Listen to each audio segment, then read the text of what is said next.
Okay, we are live. Hello, everyone, and welcome into this new live, which is streamed simultaneously on LinkedIn and on YouTube as well. Today, we are starting a new series, which I am very keen on, and it's about leadership. This live series is going to be made by 5 episodes, and we are going to explode together with Tom Lawrence. Hello, Tom. Thank you for being here today with me and with everyone else that is watching this video, or they can always watch the replay. I'm gonna do a little introduction about this series, and then I'm gonna leave you the word. Sounds good? Okay. Yeah. So this series I was mentioning is called the leadership of the next level for your business, and it's made by 5 episodes. Today we are talking about the first one, which is of course what is leadership in 2025, so better 2026. So I titled this one actually 2026 because it's around the corner. Then we have as a second episode 5 leadership qualities that separate you from being a good leader to be a great leader. Then the third episode is going to be, we're going to analyze 4 leadership styles. Then as a 4th episode, Tom and I are going to talk about loving yourself, because we both believe that you can actually lead someone only if you love yourself, if you are in peace with yourself. Otherwise, you are going to end up in the control. And as a last episode, we are going to have from leadership to legacy. So if you are interested in attending also those episodes, all the lives are already created inside my profile. So you can just go on LinkedIn, Stefania Arca, and in the events, you are going to find all the episodes already created. You can attend them. So click on attend. And then right now, LinkedIn allows you also to save those ones in your calendar. So making sure you're not going to miss any one of them.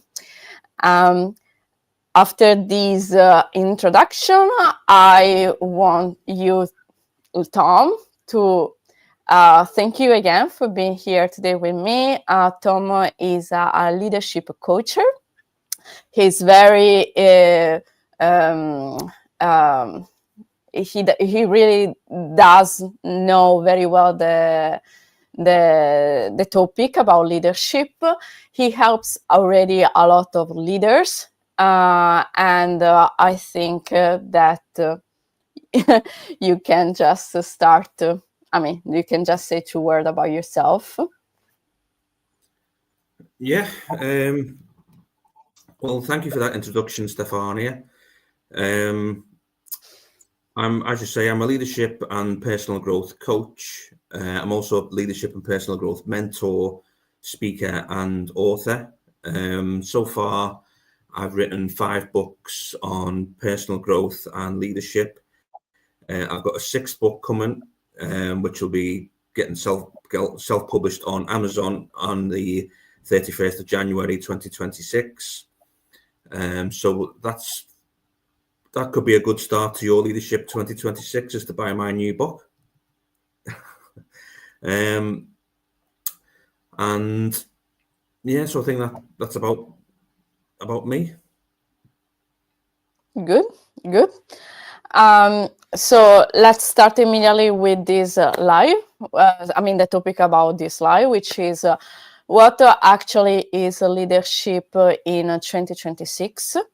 And I strongly believe which is a really important topic today. because I mean, correct me if I'm wrong, but based on my own experience, we have a kind of misinterpretation when about roles when we speak about managers and the leaders. And usually there are a lot of people that call themselves as a leader, but they act as a managers. So to me, managers are like organizing and taking care about the operational part, while leaders are the one that actually are going to create the culture inside a company. Are the one that to me, like, leadership is a social skill. So it's something that it's really difficult to teach. So I'm very curious to hear about knowing more from you as a leader coach, because I mean, in my idea, leadership is changing now after COVID, in a way that when I am a leader, I ask a question to my people, and usually I ask them like, tell me about yourself for let me know how I can help you in a way that you can help me in the back. So I try to create a kind of relationships with my people in a way that I can understand their profile. I can understand what they like, what they don't like, what they are great in, and what they might have some weaknesses. And based on that, I am simply going to decide how to keep on going with my leadership work. So, in your idea, Tom, what do you think it is today in 2025 or 2026 leadership? How would you define it? Well, the foundation of leadership is Mm-hmm. trust. So for you to be able to increase your influence, lead, earn the respect that you feel that you deserve, then first of all, you need to build trust with your people. You know, you need to believe in them and they need to believe in you. And the only way to do that um, is to build a relationship with those people, and share your knowledge with those people, add value to those people. But first of all, to define leadership, leadership is about other people, but it starts with you. So for you, if you're going to be that leader who shares their knowledge, adds value, serves their people, builds trust, builds a relationship, you need to work on yourself first and become the most valuable leader you can be, so you can do all those things. So that's what I call leadership. Or when I talk about leadership, it's about working on yourself every single day for yourself and for your people. So for you to be able to be the leader you need to be in 2025 and 2026, which is the year that's coming, you need to work on yourself now and become the most valuable leader you can be, so you can add that value to your people, build that relationship with your people so that they trust you, so that they feel heard by you, they feel cared for by you, and they'll go the extra mile for you. But first of all, you need to go the extra mile for them as well. So it's a two-way street, basically, leadership. I mean, my personal why, or my life purpose, is to help develop current and future leaders into highly effective leaders, so that they Mm-hmm. can develop current and future leaders into highly effective leaders, because it's like a snowball effect leadership. It's about leaders create leaders. And my personal vision for my life is I can see a world in which our leaders create environments that focuses on people and helps them to learn to lead, grow, and increase their influence for the good of others. And that's what I work towards every single day. That's what I strive towards every single day. I'm never going to get it perfect. It's never going to be a perfect world where every single leader creates that environment for their people. But I can strive towards it for every single day for the rest of my life. And for me, that's what leadership is all about. It's about, being there for your people and, giving them everything they need, you serving your people so that they can be the best version of themselves every single day. Yeah. Absolutely. Yeah. I think that working on yourself, it's the basic for everything. Like if I always say, like the business is the mirror of yourself. In this case, you're saying like before being a leader, you need to work on yourself. So we can say kind of you need to be healthy, right?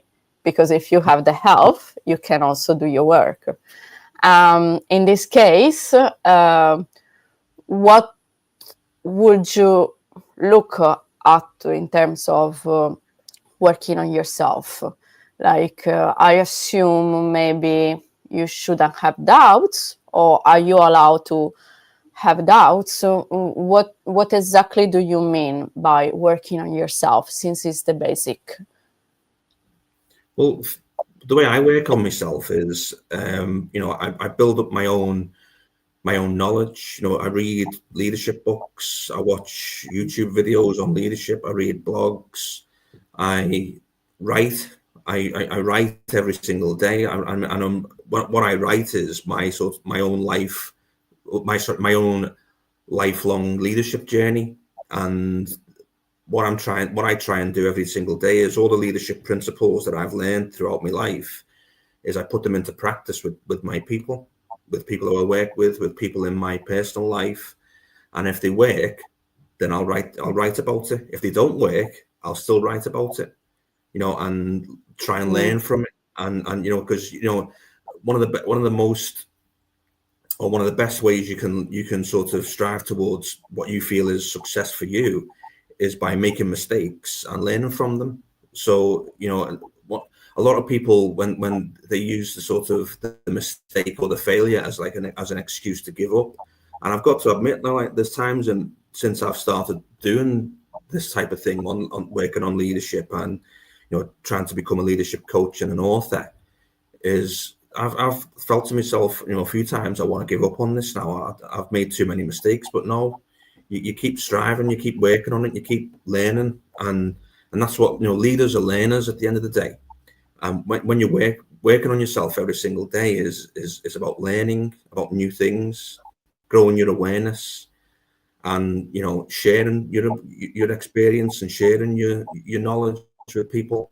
That's another way of doing it, is working with people so you can try and help them to work on themselves.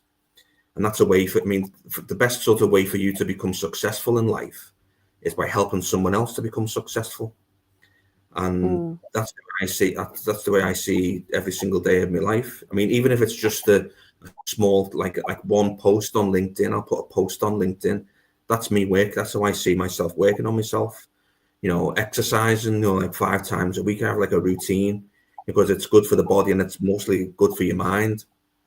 Because I want to be my best self for my people and I want to help them to become their best selves.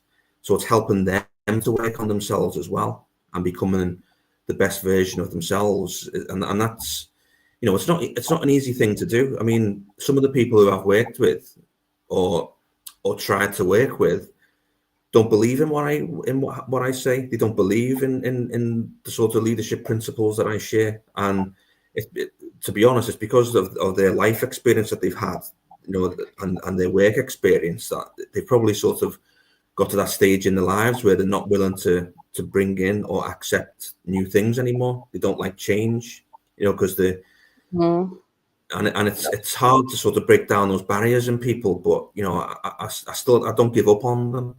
I try my best to put a positive spin on it and help these people as much as I can. Sometimes you can't. Sometimes they walk away and then that's it. you're done. But, you know, don't give up on helping other people. You know, you can't help every single person in the world. That's impossible. But, you know, try and help at least one person every day. That's the way I see it. And by doing that, you know, writing on LinkedIn, writing a blog post on a Sunday, you know, doing a YouTube video, doing what we're doing now, a LinkedIn Live, you know, hopefully people are watching this and are learning a little bit. And, you know, for me, that's a part of working on myself. Yeah, absolutely. You mentioning that some people might not agree with the way of leadership you are describing here. So what do they believe in? What could be another approach that, you know, exists in the world? Well, what they believe, mostly the people who've sort of been in the same industry as me for, like, say 20 to 30 or even 40 years, they believe in a style of, like, micromanagement, like where you're on the back every 5 minutes, like that style, and like dictatorship. And that's because they've been involved with that sort of style of sort of leadership all through their career. They don't really want to change from it. They like being told what to do. They like being told how to do it. You know, they don't like being told this is what we need to achieve, but I'm going to empower you. I'm going to give you the power to go out and achieve it yourself. I'll be here for you as a, you know, someone to, you know, if you have any issues or you have any, you know, problems that you need help to solve, I'm here for that. But what I'm not going to do is I'm not going to tell you what to do. I'm not going to tell you how to do it. I'm not going to tell you, you know, where to go next and what to do next. You know, that's up to you. I'm going to leave that up to yourself, because first and foremost, like, the most important person you'll ever lead in the world is yourself. And, you know, for you to lead yourself, you know, you need to, as you say, work on yourself. But some people don't want that. Some people would prefer that you told them what to do, how to do it, give them an instruction, because it's like comfortable for them, and they don't like being uncomfortable. And a phrase that I like to use when I talk about leadership is, you need to get comfortable with being uncomfortable, because that's the only time you'll ever grow, when you're outside of your comfort zone. And being micromanaged feels comfortable to them, so it's difficult to break that down. Yeah, absolutely. Actually, you said a lot. I think that first of all, here the language is helping us a lot, because we are talking about leadership in one case. In the other case, we are talking about micromanaging. And as I said at the beginning of this video, like, when someone is a manager, it's about processes, it's about organizing. It's not like socials. So in my idea, like, micromanaging, it's completely something that doesn't belong to leadership at all. So we are very aligned here.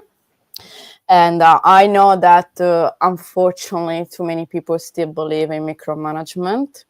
I remember, to be honest, I was quite shocked, and it didn't happen too long ago. It's within 2 years. I don't want to say when exactly, because I do not want to that people can understand who might be, but it's within 2 years, so it's quite recent. And I remember that I had this team, and I just joined it, and in the team, and they were not following instruction as expected. And as well, as a manager, I had a very strict program without any buffer time, anything like that. And I just spoke with my boss, saying, like, we need to do something, because the team is not responding as expected. And I understand, because it takes time to build the relationship and the trust in a way that they can follow your leadership. And my manager, my boss told me, you need to micromanage. And I was quite, wow. We are still in this position, like people are saying it like a black and white, so Yeah. sorry. So yeah, unfortunately it happens. And the answer that I gave to myself, sorry, is that in my case, when you need to go into the micromanagement, is because you are a weak leader. And also, I believe that the people are allowed to do mistakes, as you were saying, because those are the point where they can actually grow. Sorry.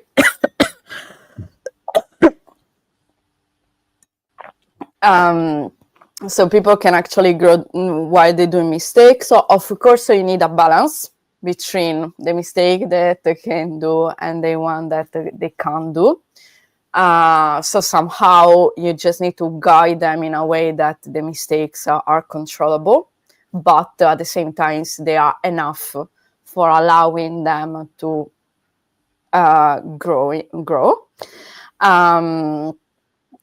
And yeah, in my idea, so when someone needs to go into the micromanagement is because there is something that is missing. So is the trust that you talked earlier, it's missing.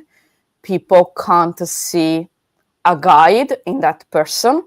Usually it's because of lack of knowledge, lack of self-confidence, or many times I see that it's a communication issue. So if you go to the person and you say like, oh, I want this done in this way, and the person is not really understanding why it should be done like A instead of as B. So sometimes like they start having so many doubts, etc. And when you are not able to explain why they need to do A instead of B, and you just ask, I want A, that's it, full stop. In that case, that is a weak leadership. At least this is my own experience. Yeah, I mean, in my experience, like I've been in leadership positions since 2009, so it's quite a while now. And the way I first, when I took over my first team, I was a micromanager because I thought that was the way you had to do it. I thought that was the way you lead a team, because that's the way I was led. Like I was pressured a lot to micromanage, and when I sort of took it upon myself to start studying leadership and learning about it and finding out, no, it's not about micromanaging. Management is about managing processes, procedures, policies, budgets, profit, all that stuff. It's not about people. You don't manage people, you lead people, you influence people. And that's what I was learning about. And then so I was trying to put these new things that I was learning about into practice. But when I was doing that, I was getting criticized heavily for it because I wasn't micromanaging. And so I was getting pressure on me. It was like my shoulders were getting pushed down to micromanage, but I wouldn't have it. And then that's when the only other option I had was to leave and look for a different job. So I did, and then fortunately for me, the next team that I went into was where I did have a bit of more free reign to lead the people rather than manage the people, and help them to develop themselves. And it's not all about getting the job done or doing the job. It's about helping your people to develop themselves into the best version of themselves that they can be, and develop themselves into great leaders as well, highly effective leaders, as I like to call them. And micromanagement is just not. We need to get, if we could just wipe that off the face of the earth, that would be brilliant. That would be perfect. But obviously, it's not something that we can do. And in the industry that I come from, especially like I'm from like the engineering industry, a lot of micromanagement goes on. because that's just the way it is, and it's the way it's always been. And it's, trying to sort of break down that barrier, break down that wall, and sort of try and inspire people to, try different leadership tactics, leadership strategies, try and influence the people rather than dictate to the people. That's something that I'm trying to work on, and I'll never stop working on it for the rest of my life, because, as I say, in 2019, when I discovered my why, that's when I knew, this is what I'm going to do for the rest of my life. And I work a full-time job, which, I really like my job, and everything's going good. But, if I could do this full-time for myself, like if it was one day, become a full-time leadership coach, and that would be the perfect life for me. And, as long as I can do it now, like alongside my job, then still that's good enough for me. As long as I can wake up every day and feel I can help somebody today, I can increase my influence with somebody today, I can help someone, be better, I can help someone grow. That's what it's all about for me. And the way to do that for me is, coaching them, talking to them like the way we're talking now, writing blogs, writing books, doing YouTube videos, doing LinkedIn posts, whatever it is. I'll keep doing it until I can't physically do it anymore. And that's what leadership is about for me. Yeah.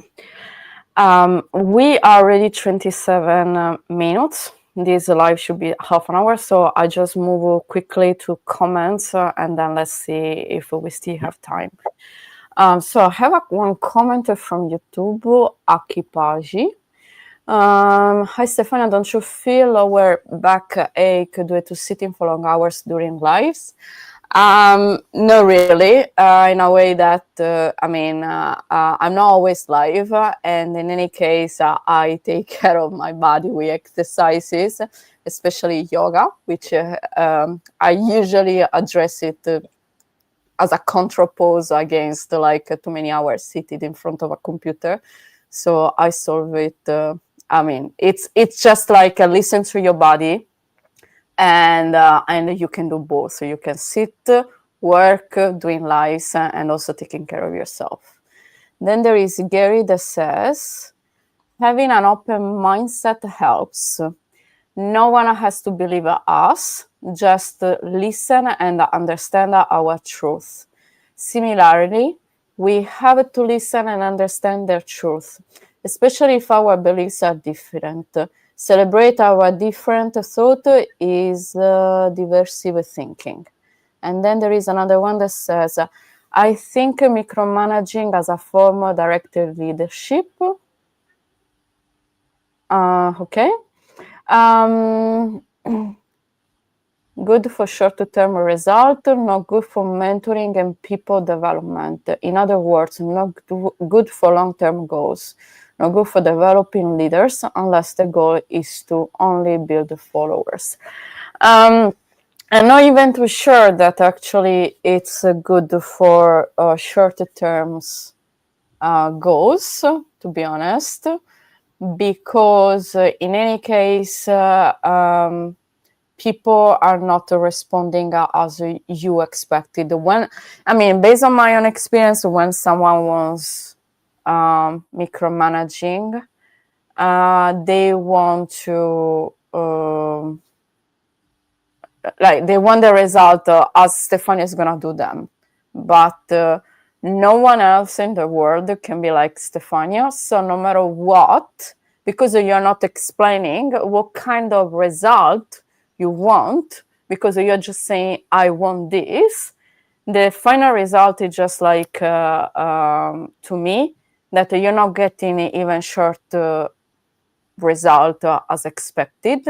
So somehow there is always a mismatch between expectation and outcomes, and you fail in any case. What do you think, Tom?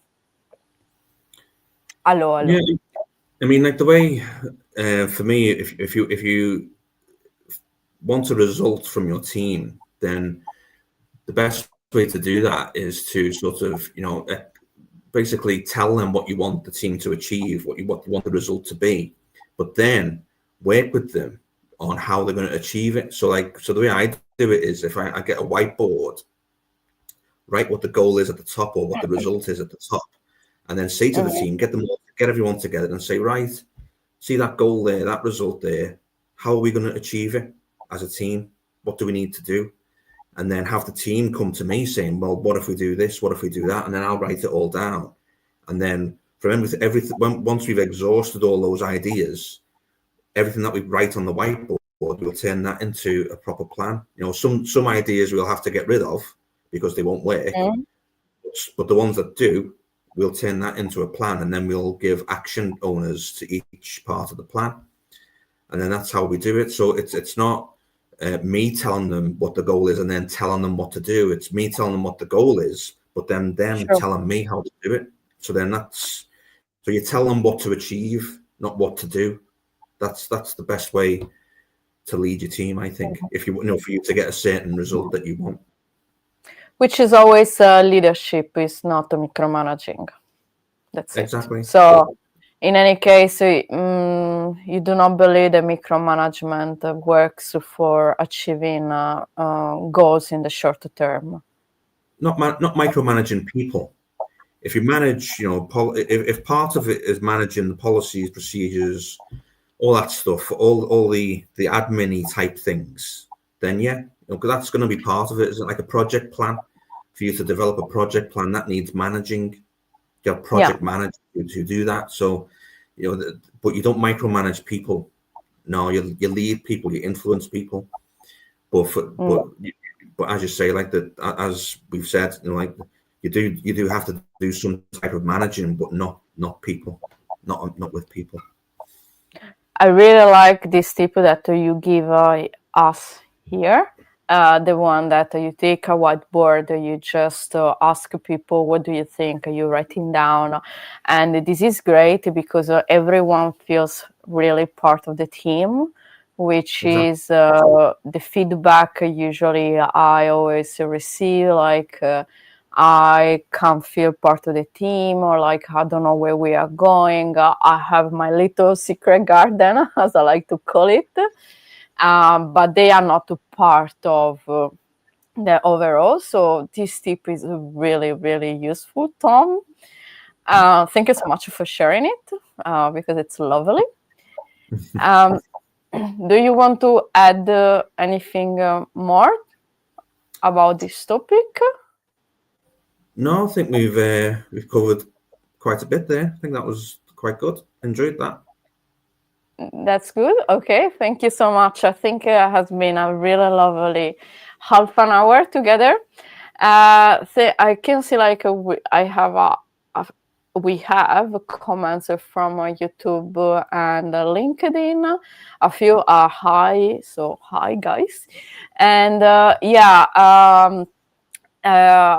as I mentioned earlier in this video, this is the first episode of our series, which is going to be made of 5 episodes.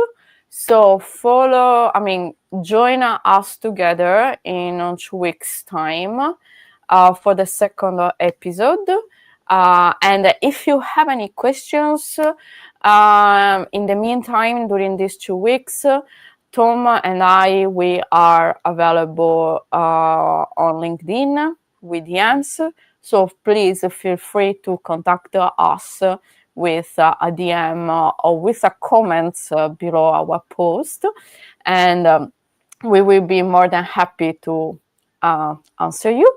Otherwise, you can also leave a comment below this video, this live as well. And tagging us, and we are gonna come back to you. So thank you so much, guys, and see you in 2 weeks' time. Have a lovely day. Thank you, Tom, for being here. Thank you, guys. Thank you, Stefania. Bye.